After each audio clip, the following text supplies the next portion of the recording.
the expanse of the United States, which corners, territories, or localities leap into the forefront of your thoughts? Is it California, with its distinct culture, idyllic climate, and globally acclaimed bastions such as Hollywood and Silicon Valley? Alternatively, does the colossal realm of Texas, flaunting its sizzling economy, robust individualism, and adjacency to Mexico, seize your attention? Perhaps the sprawling metropolises of the Big Apple or Chicago, two of America's grandest urban hubs, boasting towering skylines and commanding financial markets that beckon to the globe. These epicenters, brimming with vitality, populace, and fiscal significance, have become practically synonymous with the essence of the United States. Yet, hold on. Consider the American South. It is the fragment of the nation that time seems to have discarded, save for the enduring myth of Southern grace, allure, and cordiality. As a third-generation farmer, I hail from a lineage woven into the tapestry of soybean and cotton cultivation. Circumstances compelled me to adopt a secondary occupation, but the question lingers: does it suffice? Despite my lifelong fascination with cartography and an exhaustive exploration while piecing together this video, a startling realization hit me. Maps unveil a treasure trove about interconnections, resources, and histories, but these configurations can be deceptive.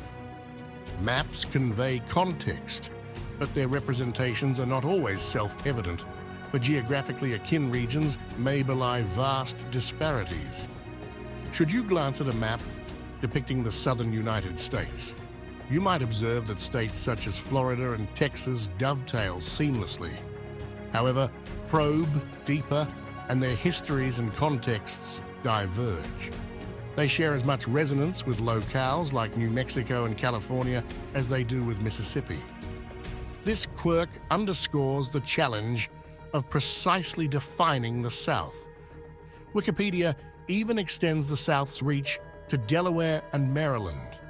Nevertheless, consensus, albeit distinct from the census, converges on the South, comprising Tennessee, North Carolina, South Carolina, Mississippi, Louisiana, Alabama, and Georgia. Traditionally, this encapsulates the Deep South, excluding Florida, Texas, Kentucky, Virginia, and more. Why this debate?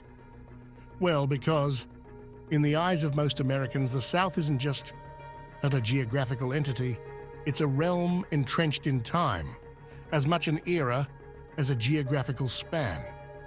Thus, you encounter references to the Old South and the New South, both envelopes roughly the same turf, yet they are poles apart due to the transformative strides witnessed over a century or more. This is the narrative many Southerners propagate, and while it carries some truth, the battle between change's inevitability and its acceptance remains a perennial Southern dilemma.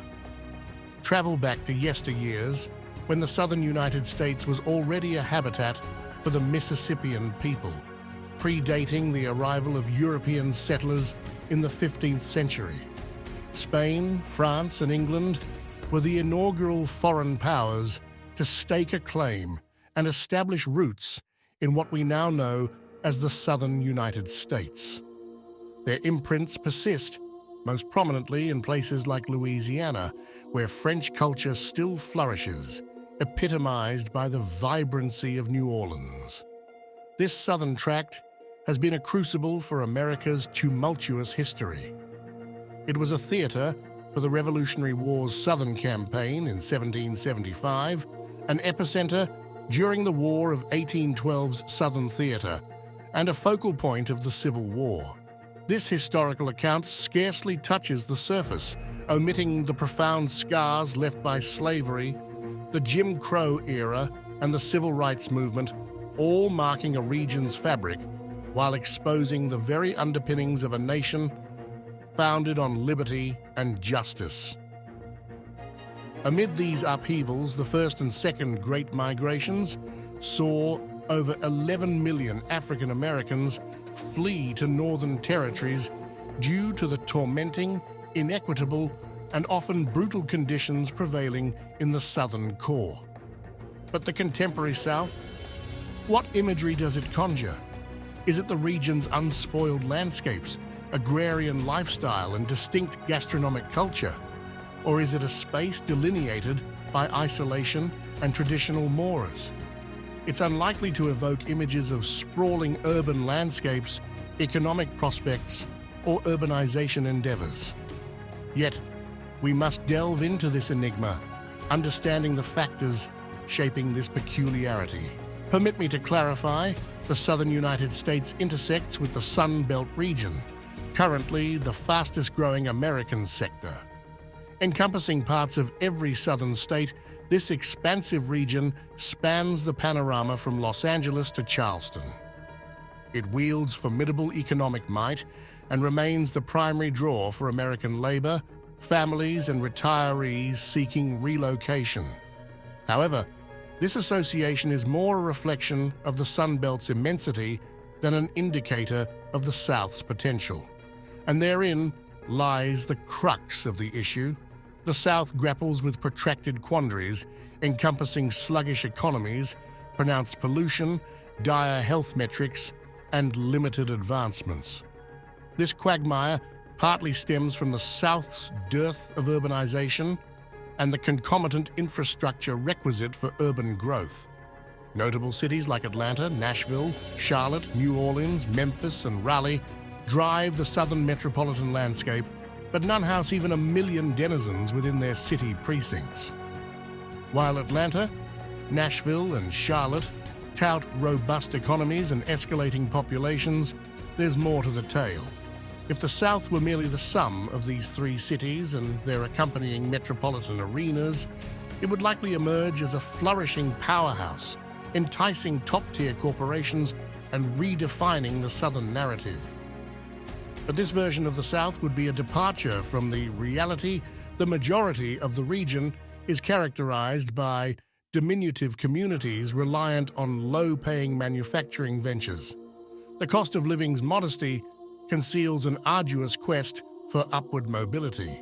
You've possibly traversed these hinterlands, whether en route to other destinations or for a quick pit stop, perhaps procuring fuel or a Big Mac. Cities like Corinth, Mississippi, Jackson, Tennessee, and myriad others bear witness to a grim reality of poverty and decline. While nostalgia clings to erstwhile glories, the southern terrain yearns for genuine progress and tangible change.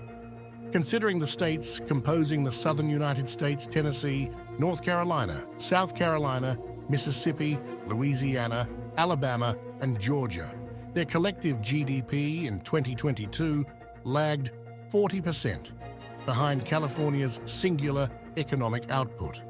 The total population of these states surpasses 50 million, a 30% surge compared to California's 38.94 million.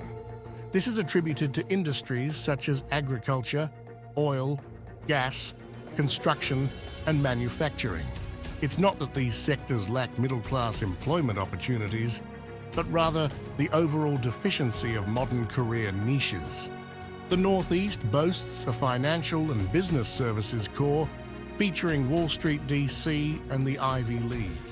Western domains reign supreme in tech and venture capital, with Texas, Florida, Colorado, and Utah enticing major corporations seeking new avenues. Even the Midwest leveraged its attributes, capitalizing on robust infrastructure and centrality to amass substantial investments in logistics and warehousing. Meanwhile, the South languishes in a state of flux. As urban hubs burgeon, rural backdrops dwindle. If you made it to the end, we would like to know who you are.